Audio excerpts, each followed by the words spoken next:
I know that there's a couple of people that are, I think Albrecht up in here in Connecticut's doing a some helping out at one of their charities. So they got a whole bunch of employees out cleaning and raking and painting and all that. So and John's one of them. So anyway, let's get over to the PowerPoint and again here's the define phase. That first week we went through all the yellow stuff and my internet was working good. And on last week, on that recording that I had sent you, there's all the blue stuff. And the one I want to just talk about in detail a little bit is cost of poor quality, and then some basic Six Sigma metrics. The business case and project charter, you have the recording, probably worth watching because I think there might be a question or two on the final exam on it, which we're going to review for anyway, but it doesn't hurt to go through the whole, that recording I sent you. And then today, we're going to get into, again, failure mode and effects analysis, which is one of my favorite tools. And then we're going to go to the Church of Lean and more specifically the Toyota production systems. And again, I don't know how many of you guys have been through the 14 principles with me. I know the Marion guys are going chapter by chapter through the Toyota way right now. But then the homework will be a quiz that I'm going to send you on the 14 principles. I think today's class is probably the most time we spend concentrated on TPS. So this is one of my favorite classes, this one. So the cost of poor quality, again, this was in last week's lecture. But I kind of think of it as whack-a-mole, and that's what our business is sometimes, where we get it to stay down and then another one pops up again over and over again. And sometimes we look at our business, we kind of think of it as, well, that's just the cost of doing business, right? But if you think about it, if let's say our sales is $20 million, and tell me what's a good scrap rate? I hear like we like to keep our scrap under 4% or under 5 or under 3. Well, at $20 million in sales, if I have a 1% scrap rate, that's $200,000 that I could be using, to reinvest in a machine or hire 2 more people or who knows what, right? If I have a 4% scrap rate, and this doesn't even really count some of the things that are spelled out here, things that we may not think about. There's 800,000 if we're at 4%. So we're in 20 million in sales. Typically, that's what we're looking at: $800,000 of something that doesn't hit our bottom line and allow us to, pay people more or whatever we want to do with it. Rather do with that than put it in the hopper. But the range is about 5 to 30% on average for most companies of gross sales. So again, $20 million, that's, you're talking about $1 million of money that I can use somewhere else. And especially and again, hidden factories, defective products, things like that. And it's kind of sometimes just thought of as, yeah, it's part of what we do. At least in my company, that's how I thought about it. Like, yeah, we're going to have some, we're going to have some scrap. We're going to have to throw things out. So it's a symptom, not a defect. And they talk about 4 different types of cost of poor quality kind of main things. And I just want to fly through those. The prevention, detection, and appraisal. These are all costs. So when we look at the 8 ways, they're non-value added work, right? Those are the 8 ways. And these are all non-value added. A customer, you cannot invoice the customer for the fact that we do supplier certifications, or we have a quarantined inventory area, or we do MRB every single day. That comes out of our costs. So you can take that, and that's what we talked about, was just the cost of scrap, 200,000. Then you take all those costs and throw them on top. And then I can see where you can get to that 5 to 30% of gross sales for most companies. But I think part of it is recognizing that we don't have to live that way. It's definitely a huge financial opportunity, especially as you guys continue to get really, really good at lean, A, and then B, hopefully throw some of the Six Sigma concepts into your arsenal too. So there they are. They're all non-value added, but necessary. And here's the 8 common forms of waste. And a lot of that is they're all embedded in all these things that we do as you know, to ensure that we have good quality. There's also costs that are related to prevention of waste, error proofing methods, process improvement, quality programs. Guys like me, we all fall on that checklist. Detection of MUDA, quality control checkpoints, overcounting, cycle counts. Most of what we do to keep our inventory accurate is a cost of poor quality. If you think about it, you know, and again, I know I'm working pretty closely with PTA. I know I got Joey's on here, right? Maybe a couple others. Oh yeah, Rob. You know, and in terms of the, you know, one of the key things that we do in lean is lower the water level, right? That's the first thing they tell us. You know, that's the first thing Taichino says. So I can see the rocks, right? And by lowering the inventory level, I don't have to count it as much. It's not wrong as often. It's easier to count. It's easier to keep track of. It's right more often. The whole 9 yards. Internal costs, maintaining post-production quality teams, multiple tests on the same part. These are all different things that we may not think of. The one I really want to focus on today in today's class, again, is risk management versus MRB, material review. You know, where we've had a problem and now we got to go back at some point and find out what happened or what are we going to do with it, right? And a lot of times it's too late to do root cause because it's been too much time has gone by. You know, the path is cold. So as an alternative, what I'm suggesting is let's become experts as an organization in risk management and anticipating risk and mitigating it versus what are we going to do with that stuff. And there's hard costs and soft costs we talked about. So this, most of that's in the in that video. It's all in that video that I sent last week. And again, I apologize for not knowing you can't plug in your internet into a strip. Six Sigma metrics, the ones that we want to talk about here. What scrap is, what rework is, what are opportunities, what's a unit. The big one, especially because when we get into control charts and stuff, a defect is an opportunity that is unacceptable. A defective is a unit that has at least one defect, right? So a defective is the whole part. A defect might have scratches or a burr or whatever. So a defect and defective, that's going to be something we're going to use when we get to the control chart unit. DPU is defects per unit. It's the way we calculate defects per million opportunities and our yields and all that kind of stuff. And I'm not going to, it's all in the video. We always use a million when we get into the, like when we start talking about Six Sigma, because we need that resolution of a million. Because if I only have 3.4 defects, then my unit has to be a million instead of like 6 decimal points to the right. So that's why we use DPMO.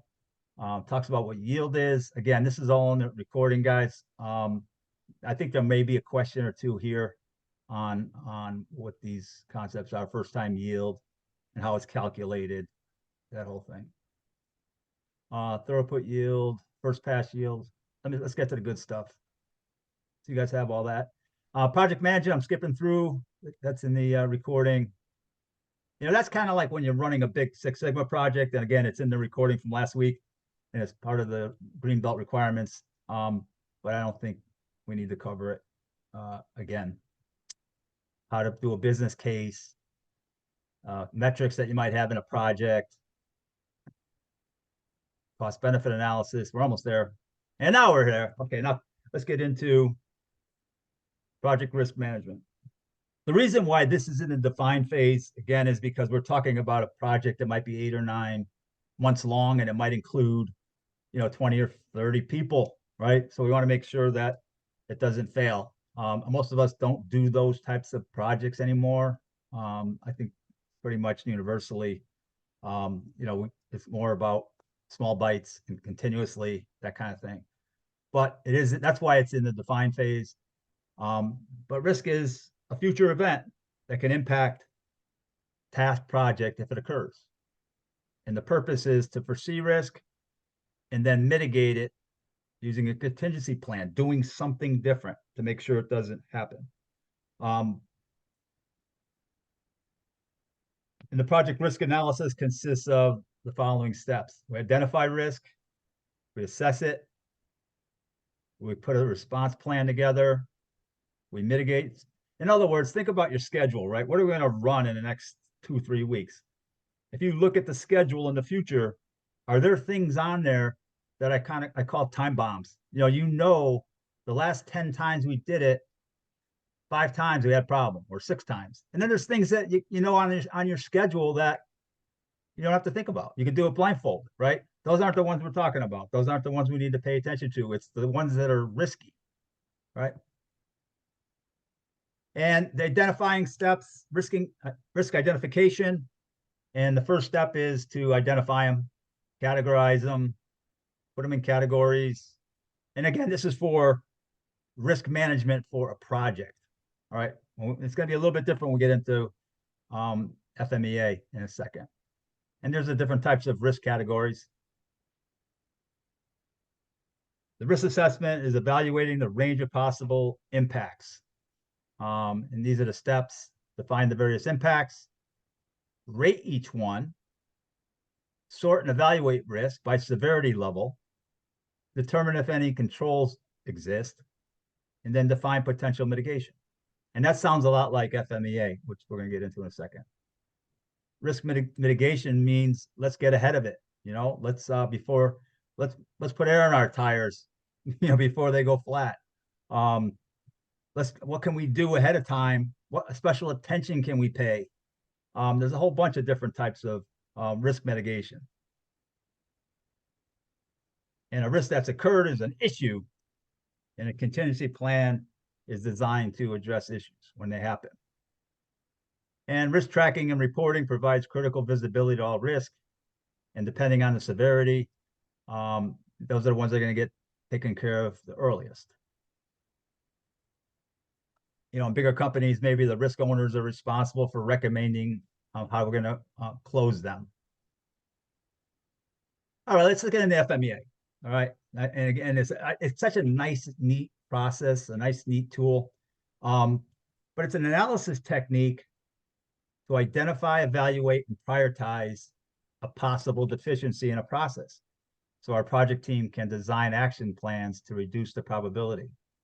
FMEA is completed in cross-functional brainstorming sessions. Now, again, this fits so nicely with A3, because the A3 team is 3 to 5 people. Most of the tools that we talk about are not things that we want to do on our own, right? We're not going to do affinity diagram by ourselves. We're not going to do root cause analysis by ourselves. We're not going to do FMEA by ourselves. 3 to 5 person team, cross-functional. It's a brainstorming session. And it's a structured approach to predict failures. And what I'd like you to think about is, especially guys like Rob, Tyler, people that are, constantly, and others here on this call, but thinking ahead to your schedule, saying, all right, what are those things that, what are those possible things that are going to end up in MRB? We want to be able to predict failures, identify ways in which a process can fail to meet the customer requirements, kind of estimate 3 things. If it happens, how severe is it going to be? What's the likelihood of occurrence? And how easy is it to detect? Those are the 3 things that we're going to evaluate a potential risk on. And they're given what we call a risk priority number. We basically rate each risk based on severity, occurrence, and ease of detection. And we come up with an RPM. And there's different types of FMEA. You can do it in the design phase. You could do it with your equipment. What we're talking about is process TFMEA. We're talking about the schedule, and then system FMEA. This is what a form looks like. It could be anything you want. And basically you have a process function step. And in this case, if you're looking at your schedule, you might have what you're going to make, what parts you're going to make next week or a week after or the next 3 weeks, whatever. And then you look at what are the potential failure modes. And we're going to go through this each column. So let's do it. Potential failure modes. what are the effects of the failure mode? And then the yellow here, severity, likelihood of occurrence, how easy it is to detect. That's usually a scale of either 0 to 10 or 0 to 5. Some companies do 0 to 5, some do 0 to 10. And again, it's a group of people that are just going to gain agreement and say, that's about a 6. All right. One of the ways I'd love to describe this is, let's say I was going to give you a $25,000 bonus if you were on time for work every single day, right? And you can kind of take the steps of what are the things I need to do to get to work on time every single day, right? I need to get up at a certain time. I need to shower at a certain time. I need to have breakfast at a certain time. I need to make sure that I take the same route usually every day. And some of the risks might be, hey, I get behind the school bus. 2, I have an accident. 3, I have a flat tire. My alarm doesn't go off. And you kind of take all those risks to getting to work on time and you grade them 3 different ways. One is, what's the severity? So if I get a flat tire, what's the likelihood I'm going to be late? Pretty high, unless I work in a pit crew on the weekends. So that severity would be a 5. Or if you use a scale of 0 to 10, it'd be a 10. Oversleeping, my alarm went off. And then what's the likelihood of occurrence? Getting a flat tire, probably low. Maybe oversleeping, high. How easy to detect? I think you get the idea, but you list all of those possible reasons why I can be late. And here's another example of an ATM machine. And this is a situation where the process step is, let's start with ATM PIN authentication, and then 2, dispensing cash out of that same ATM. So what are the failure modes? 1, for ATM PIN authentication, it could be unauthorized access to the ATM. Or customer might have, they might put the right PIN in and it doesn't do anything, it fails. The effect would be unauthorized cash to somebody we're using my account, or just annoyance in the case of authentication failure. So this is a severity scale of 1 to 10. And I think I would give 8 to somebody else getting into my ATM account. And maybe a 3 for, I'm annoyed because I can't get the money I need right now, or I have to walk around, from the drive-through to the bank ATM. What are the potential causes? Maybe a lost or stolen card, a network failure. And then there's a grade for likelihood of occurrence. And what are the current process controls? After 3 failed attempts, you block the ATM card in the case of unauthorized access. And then authentication failure, I install load balancer to distribute workload across network links. How easy to detect? You can kind of see how in each category, and then down to dispense cash is not dispersed. Well, now I got a dissatisfied customer. The severity of that, if it does happen, is high, so it's a 7. The potential cause is the ATM's out of cash. What's the likelihood of occurrence? Fairly high. And a control might be an internal alert of low cash, so they know to go put more cash in. And how easy to detect? A 4, so it's not really that high. And then you take 7 times 7 times 4, and I get 196. And that's how I get the RPN. And the idea is I'm going to work on the highest RPNs first. All right. And, so in terms of your schedule over the next week or two, just identifying with a cross-functional group, what are the things that we need to kind of go through this kind of thinking with? What's the severity if it happens? And I could tell, you could look at the last 2-3 times you ran something, for example. So step 1 is the process function, and then potential failure modes, failure effects, which ways can it go wrong, what are the likely effects of each failure, and then severity, all possible causes that lead to the failure mode happening, and then any current process controls. Severity rating, the following slide contains the rating scale. This is like aerospace, a lot of this, where a ranking of 10 would be may endanger operator, affects safe vehicle operation, failure without warning, it's going to blow up, down to 1 where there's no effect if it happened. Number 2 might be very minor. You can see a rating of 2, minor disruption to production, less than 100% of the product may have to be reworked, that kind of thing. But again, it's very subjective, but the power of having 3 to 5 people doing it, and the more you do it, guys, I mean, there's companies, I know many that do MRB every single day, right? And imagine if we can just flip the script where we get really, really good at risk management. And then we only do 20% of what we're doing now for MRB, or maybe 5%. Huge cost, huge savings in cost of poor quality. And then the occurrence rating, again, is what's the likelihood of recurring? Very high, might be 1 in 2 times. Chances are 1 in 2. Very low might be 1 in 150,000. And then detection, how easy is it to detect? No known controls are available. Like, in other words, it's just random. It could blow up at any time. That would be a 10. And very high level of detection, 95% of the failures would be detected. We have something in place to do that. And then the RPN, again, is just taking the severity, the likelihood of occurrence, and how easy to detect, multiply them together. And again, the way I'm thinking about the schedule is, if I know we've had a hard time matching a color, like, for example, in Duraflex, it's a mauve color that we don't do very often. Well, I'm not just going to pretend to put the order out on the factory floor and hope and pray, and that it's going to come out right. I might have a chemist go check in on the batch, or work with the operator, or just stopping by once an hour. How's it going? Does it look good still? I'm going to treat it somewhat differently. There has to be some action that's going to kind of mitigate that risk. And you just rank the failures, by RPN, and then you come up with some recommended actions. Like, in other words, we know, let's say PTA, let's say Rob, you got something that, there's a high scrap rate on that's coming up in 2-3 weeks. What are the steps that you're going to take to be ahead of it? And kind of say, all right, we're going to go look at it every hour. We're going to make sure the operator knows before they start that we had this problem the last 2 or 3 times. But there are some actions that we're going to take to make sure that doesn't happen. And then, yeah. So that's any questions about FMEA before we get into the fun part?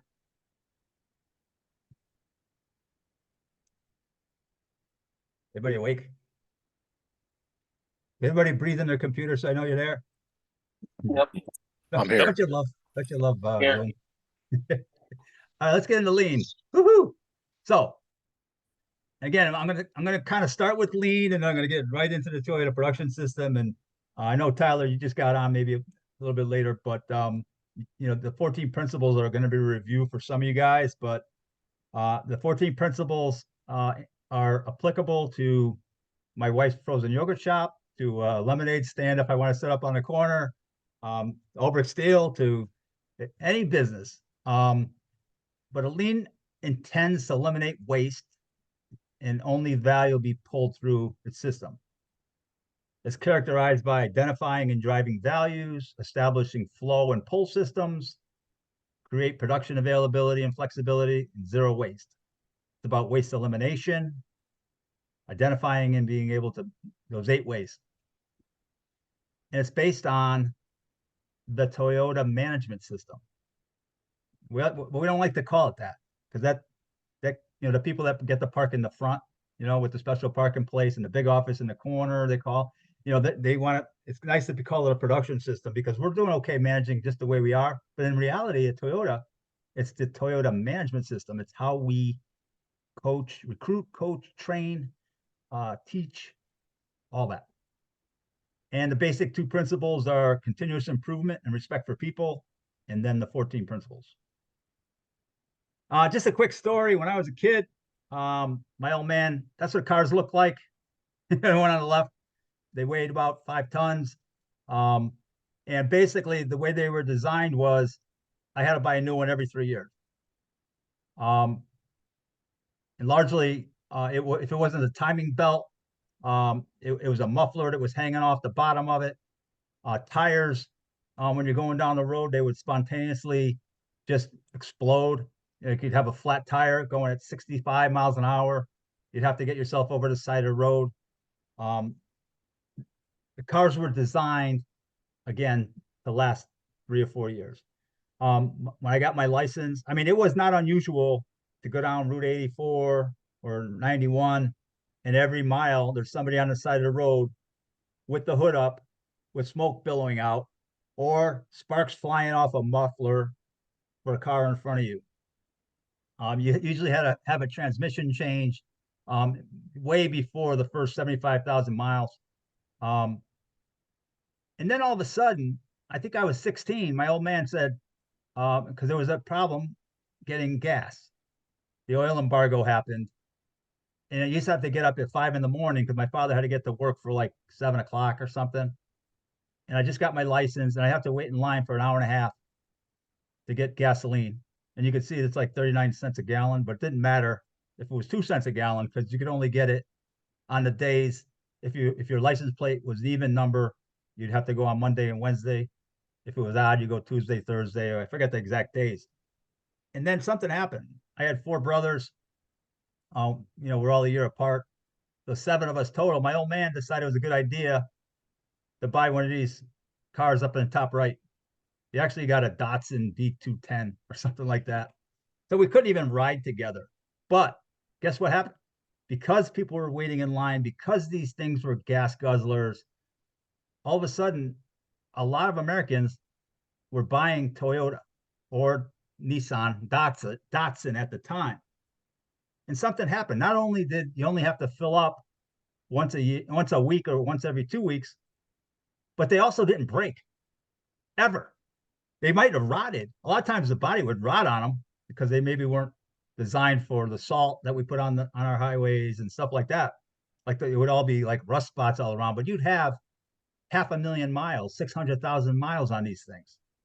So all of a sudden now people are starting to pay attention to Toyota, particularly Toyota. And Toyota invited General Motors, Chrysler, Ford to come to Toyota City to learn how they're doing this. The problem was when they went to Toyota City and spent as much time as they wanted with Toyota, what they came back was the tools, and they didn't have the management process behind it. The history that I gave you last time, in terms of Taiichi Ono and his tool makers and being able to match his Ford's productivity, it wasn't really the tools that did all that. It was the respect for people part of it and listening to every single brain in the business in order to improve production and quality. The TPS house diagram is something that is used to teach a lot.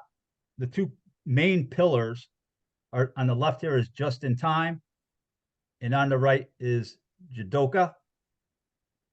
And then in the middle, people and teamwork. This is kind of nice and neat and cool, but all the tools, everything we think about in terms of Toyota production system is all in one house, the Toyota house. I explained to you what Kaizen means because again, just in time, Kaizen would be the left one. Respect for people is Jidoka. Sometimes you'll see Kaizen on the left pillar and respect for people on the right, because that's what Jidoka is. It's respect for people. When you have machines that stop automatically, remember I talked about a couple weeks ago, it's not allowing people to do wasteful work, that kind of thing. So let's go through the 14 principles. Principle 1, base your management decisions on a long-term philosophy, even at the expense of short-term financial goals. This is right out of Toyota production, out of Toyota Way, right, Marion guys? Because they're going right through it now. But again, Toyota has a very long-term philosophy. They didn't live quarter to quarter. They didn't let people go because they had a bad quarter or a bad month.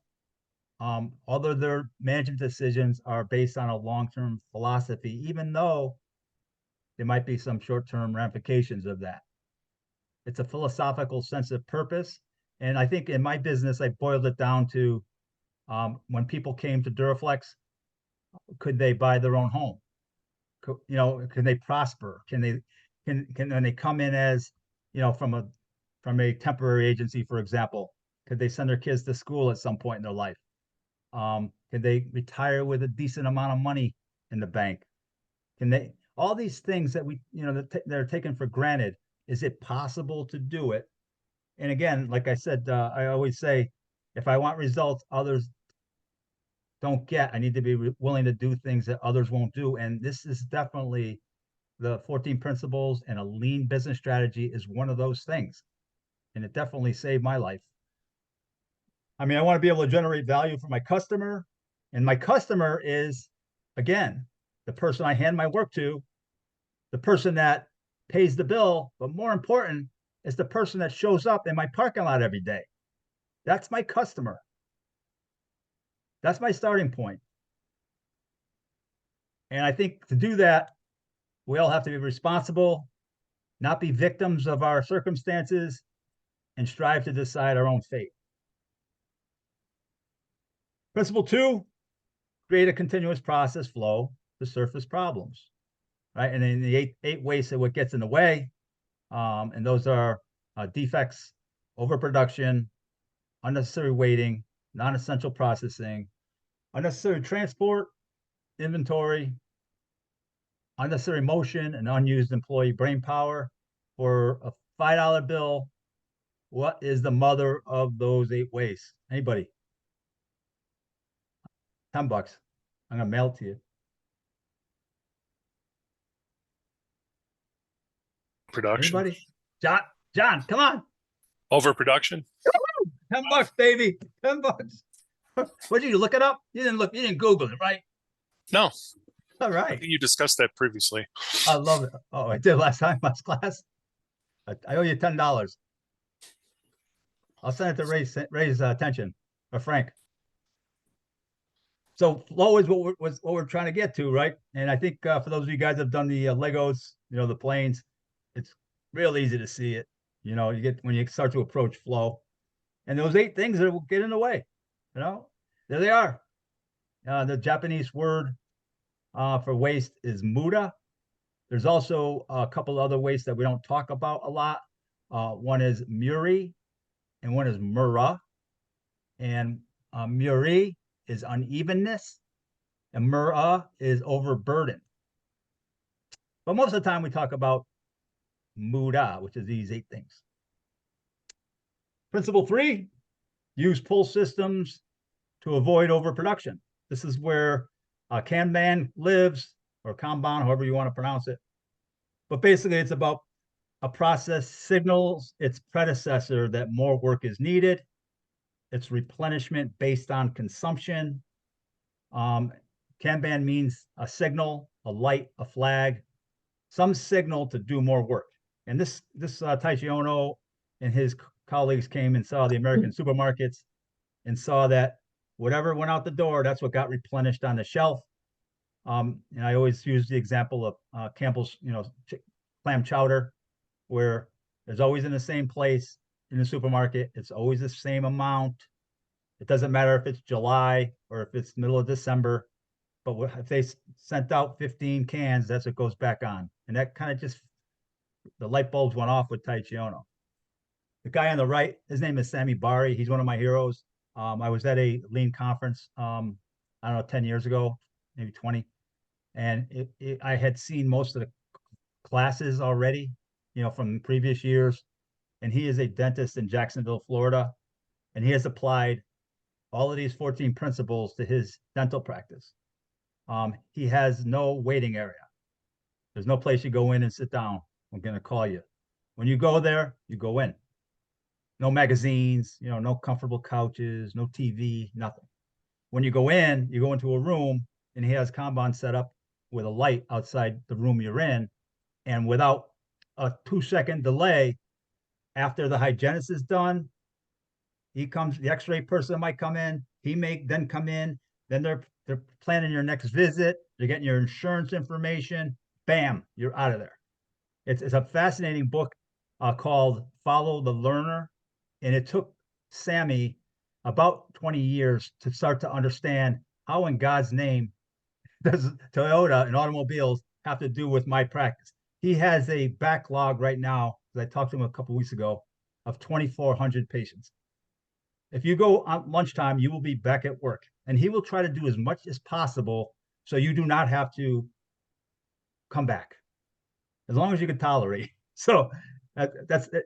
It's just another example of the creativity that comes with understanding the 14 principles and then applying them to your own special situation. Principle 4 is level out the workload. And that is the tortoise and not the hare. Does every week can every week look the same, or does the end of the week have to have a big rush or big push? Can every day kind of be level loaded, right? This is the best example here is this is one of my customers at construction. This is ORNL Construction. This is it looks like from September to January, a job site. This is a Venus lab project here in Connecticut. This is Science Park 5, second floor. And this is all the subs. Each sub is represented by a different color, the plumber, the electrician, the people that are going to clear the site, such as carpenters. And largely they're planning out all the work for this project. And each of these sticky notes has a number of days that they're going to be on site. So every week is kind of load leveled, in terms of spreading out the same amount of work each week. And in a lot of cases, when you do this kind of stuff in construction, you could shave 4 or 5 weeks off the end of the project, which is millions of dollars in most cases. The other piece of, I know I've talked to Tyler about this recently, the book, The Goal. Another Eli Goldratt, here he talks about there's only 3 things that we need to measure in our business: throughput, inventory, and operational expense, where inventory is the money that we've invested to bring in materials that we're going to transform into something our customer will buy. Operational expense is all the resources that we need to turn that material that we've invested in into something our customer will buy. Throughput is the rate at which we could turn inventory and operational expense into cash. The faster that is, the more profitable we are. If it takes us a long time to turn I and O into T, but again, that's another example. If you get through The Goal, it's a really fun read too, guys, because it's a novel and it talks about a guy that almost lost his plant. His wife is ready to leave him. I probably could have wrote it. This is really good though. Principle 5, build a culture of stopping to solve problems. So here's a great example of when General Motors, Ford, and Chrysler went to Toyota City and they saw all these lights going off left and right at the Toyota plant. And what they came away with was, we need lights. So all of a sudden at Granger, there's a run on lights. That is not at all what Andon is. Andon is the mindset that we are not going to pass defects along to tomorrow, MRB, put them aside. We're going to suffer by stopping the line. And Paris, you ever been to the Toyota plant? I can't remember. Paris, you're on, right? Yeah, no, I haven't, unfortunately. Yes. So anybody on the whole plant, right, can stop the line at any time. If they see a lug nut wrong, they can stop the line. But they stop it for 12 minutes. And it's not like a light goes off, yes. But with that light going off, there's a 3 to 5 person engineering cross-functional team that comes to that area. And right then and there, they go through define, measure, analyze, improve, control in 12 minutes and start the line back up again. And the plant in Canada, they actually have like a big screen where everybody in the plant can watch it happen. It's like, and this thing stops, the line stops nonstop. The quality at the source is a concept. The PTA people, I know I've worked with that. We've done a lot with that actually. Quality at the source is making sure that our defects are caught early. I mean, if we can catch them, when the raw materials show up, it costs pennies. If it happens our last process of the day, then it costs dollars. If we're asking our customers to be our quality inspectors, then it costs maybe tens of thousands of dollars, right? And there's 3 things you need. You got to do some training to do quality at the source. You need to have a physical example, a control for them to compare what they're looking at. and you have to have some documentation. And that's a whole really powerful unit though. Like it's important, it's just as important where we catch our defects. So principle 5, build a culture of stopping to solve problems. And I think the issue here is in a lean company, who is responsible for quality? I'll give you a hint, it's not quality. It's everyone, right? Everyone. Yeah. Who's responsible for the machines not going down? Everyone. Who's responsible for not running out of materials? Everyone. Principle 6, standard work. It's the foundation of continuous improvement in employee development. Standard work establishes the best and most reliable methods and sequences for each process and each worker.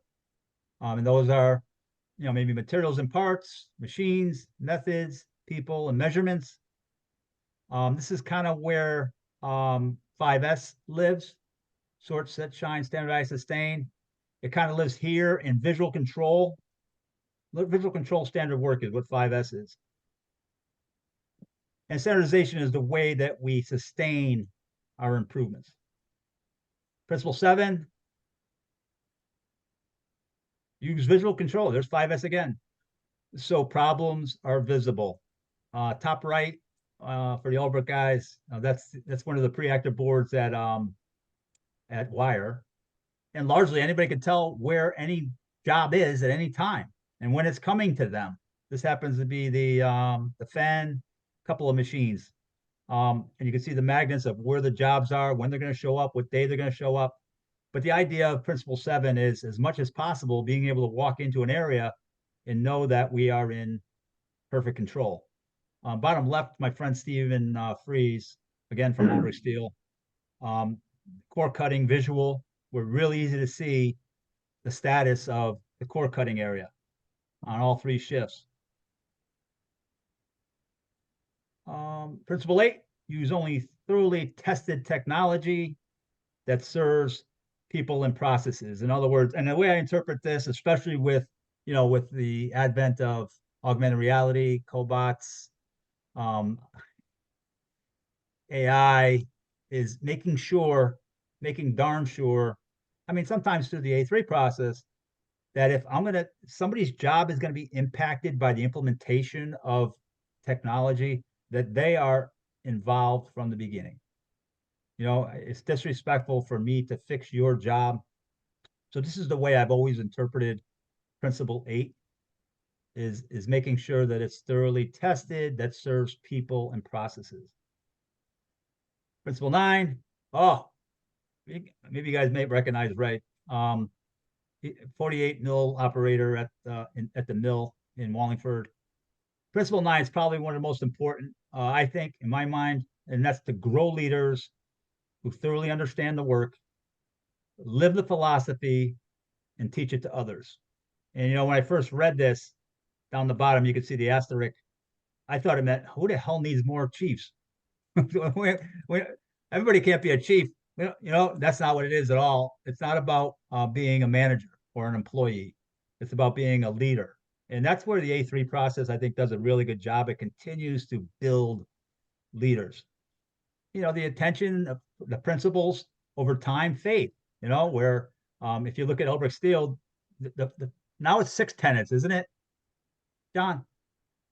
But 4 tenants for like 30 years. I think they just changed it for the 100th anniversary to add in I think family. it just got to 5.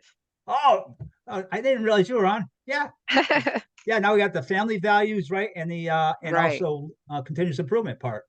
Right. But keeping those in front of everybody's, if you look at those 5 and you say, all right, show me evidence that those are important here, you will see it all through Albrecht Steel. But without attention, those principles fade away and you say, hey, why are we here? Make money. Because that's not why we're here. If we do everything we're supposed to do, we do it really well, the money it happens. The scoreboard turns. It needs to be a habit ingrained. It must be taught over and over. How do I delight, not satisfy my customers? And that is the people I hand my work to, my end customer, but most important, the people that are going to be working with Ray. Ray, been 30 years, 35 years, maybe 35 now, at the mill, the biggest piece of equipment in the building. anybody new that comes in there and has an opportunity to work as his helper before they're a full-fledged operator, he will have them doing improvements within the first week or so. He's come and talked to my college classes. He's come and talked to my skill up classes.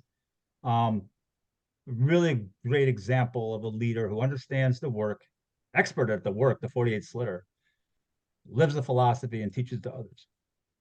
But there's so many examples of that I see every week, honestly. Principle 10, develop exceptional people and teams. And again, 3 to 5 is what Toyota says. I didn't make that up. So that's what we use for our A3 teams. But numerous management tiers. Unfortunately, if you look at the org chart on the right, that's how we think of our organizations.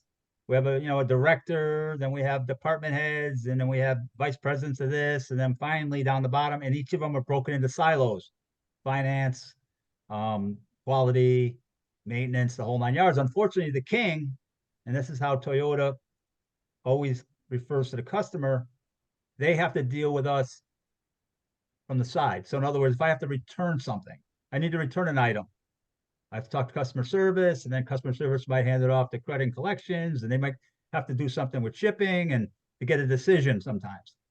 So the idea here is that by developing exceptional people and teams, we are working on the king's problem together. In terms of A3, when I was doing it at Duraflex, I had the brilliant idea that not only are we going to work on an A3, but we're going to invite the customer that it impacted to the closing. And I almost got laughed and run out of town, right? They thought it was the dumbest thing that anyone ever uttered. But I'm not smart, but I'm persistent. So I think we had a slip and a fall, or we had some problem with one of our floors. We made some improvements, went through the A3 process, invited the customer to the closing. And the first thing the customer said is, how come we don't do this? How come we don't do this? This is the way that we serve our customers best, is by getting the mindset of silos and departments. Even if sometimes it's tough. The bigger you get, the harder it is. Everything's compartmentalized. But the more we can think in terms of what the customer needs and delivering delighting, not satisfying. Principle 11, respect your extended network of partners and suppliers by challenging them and helping them to improve. I'm going to stop sharing for a second because I have to set this up so I can play this minute video. How many people have seen this?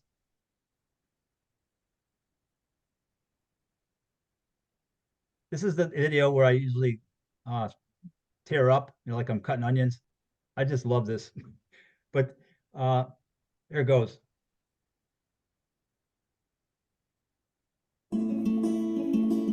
The food bank for New York City is the largest food bank in the country. We have about 900 food pantries and soup kitchens. We do over 1 million meals a year at this location. We're serving anywhere between 500 to 600 people a day.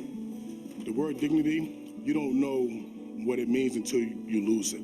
And the toughest thing is for clients who work on their feet, having to stand online and have their friends walk by and see them. I know they don't want to be there, but they have to be there. So it's like, oh my God, what do we do to get them in here and out? How do we make, this better? Toyota approached the food bank, and they have this wonderful system, the Toyota production system. And this is our way of giving back to society. We work with some general industry companies, and we work for some nonprofit organizations. We're going to observe the process from start to finish. We create benchmarks, and what we do is from there, then we go in and we understand where are we waiting. We want flow to go one way and one way only. And I'm like, exactly. That's exactly what we need to do. We need to make it flow like a production line.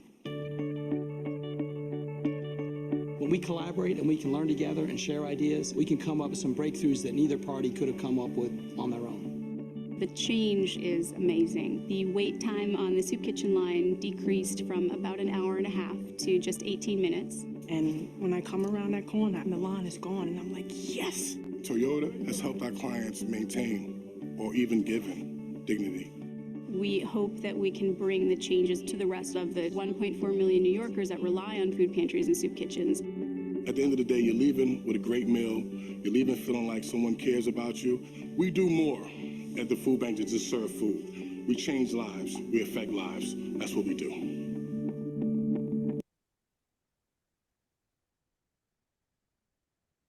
That's why I love Toyota. And it's interesting, Public Steel, Marion, PTA are on this call. You all do that. Constantly helping people. It's amazing. What a coincidence.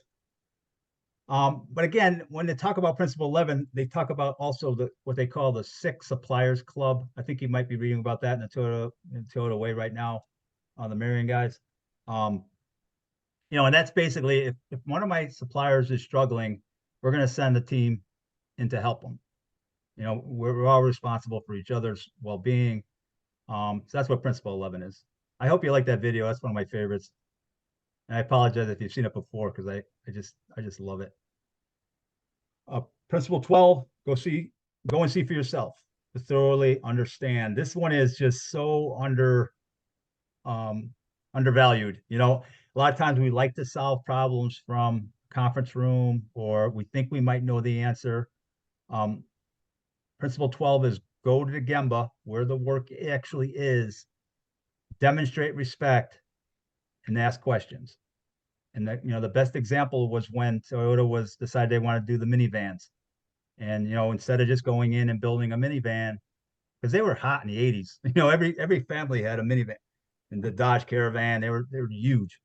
Toyota sent engineers to live with American families for 1 year, and they paid them, I want to say it was $4,000 a month.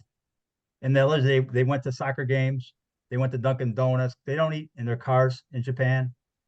They might have gone to Home Depot and sheet of sheetrock in the back. They got to see how the terrain was, and then they came back and they built the van in record time, and probably the best van to this day that's been made. I put that Dumb and Dumber in the middle there because when I go to Gemba and demonstrate respect, I have to understand that the operator who works in that spot is the expert. I don't know anything. I have to ask open questions. I really don't know. I have to demonstrate respect, ask open-ended questions, not yes/no questions, and figure out ways I could help. Principle 13 is Nimawashi, proceed slowly, consider many options, gain agreement, and then implement rapidly. This is so we don't solve the same problems over and over. We spend most of our time, just like the DMAIC, define, measure, and analyze, and then improve control kind of just rolls off our tongue. And the last principle, become a learning organization through Hansei, which means reflection, and Kaizen. And that would be the A3 board or making improvements. Pay tuition once, act like you've been at it for a while, and then kind of build some structural, intentional learning and teaching opportunities. And the good news is you guys all work for people that do that. 5 principles of lean from lean thinking. This is the lean side. So there's a Toyota way, and then there's lean thinking. Lean thinking is another great book. It talks about 3 or 4 different companies that went through transformations. Specify value, identify the value stream, make things flow, introduce pull, and then move towards perfection. And so identify customers, specify value, identify, map the value stream, create flow, have the customer pull from it, and pursue perfection. So I think both of them work together very nicely. The way I kind of picture my skill set for Six Sigma, I kind of see it as something that I can use to further lean thinking. And lean is largely about time management. Do we spend our time doing value-added work, or do we spend our time doing the 8 ways?